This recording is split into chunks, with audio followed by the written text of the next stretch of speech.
For today's video, ito pala yung pagligo namin sa busay or talon ng aking mga pamangkin. Nung pagligo namin dito, okay naman ang lahat, maliwalas ang paligid, pero may isa lang talagang bagay na kinababalisan ng isip ko or guni-guni ko lang talaga. Pinaulit-ulit kong pinanood kung ano ba talaga ang nahagip ng aming camera sa pagligo namin dito. May parang itim kasi na dumaan na paulit-ulit na nahagip ng aming camera.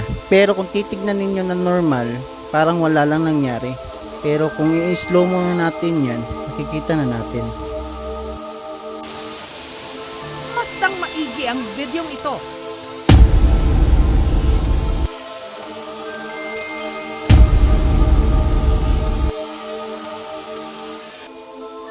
At eto pang isa.